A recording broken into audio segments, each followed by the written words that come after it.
Nathaniel Warner is a postdoctorate researcher at Dartmouth University, and he recently co-authored the first report to explore the long-term environmental impacts of dumping of fracking-related waste into rivers. He focused on a treatment facility in Pennsylvania that experts say contributed to the release of radium into the local water supplies. For FYI, radium is 3 million times as radioactive as uranium.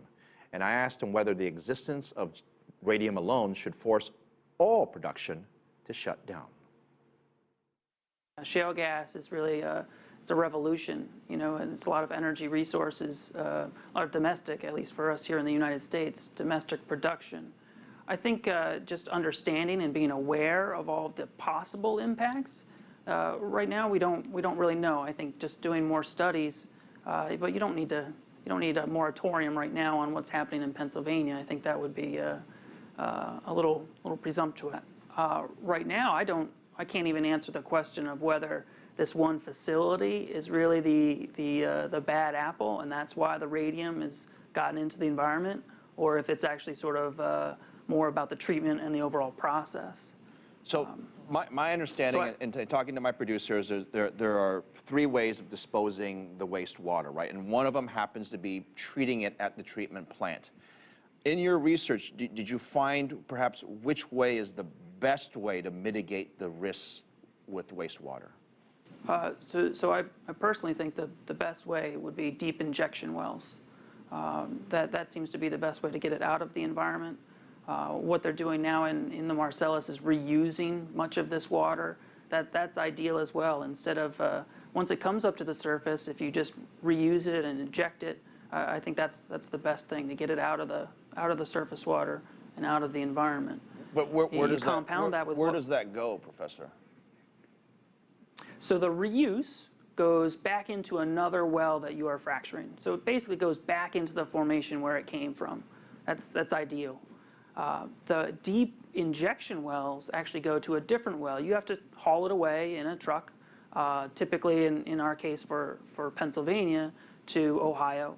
And then you inject it deep underground, and then it's out of the system, and you don't have to worry about it anymore.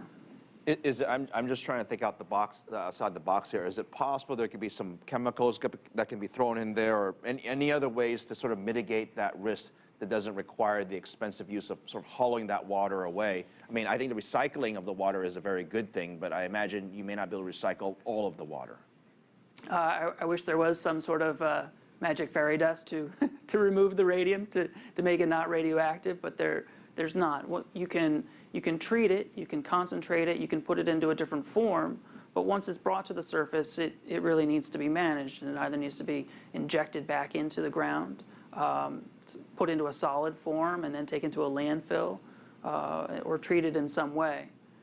And this treatment facility did a great job of removing most of the radium, well over 90% of it by our estimations, before it was discharged to the stream, but small amounts did make it to the stream. And then they built up within the stream itself. For our audience that's watching, some may live near some of the areas that have fracking. Some may consider living in areas that might have fracking in the future. What is next for your research? What's the next big thing that you're going to be looking into in terms of the effects of this fracking?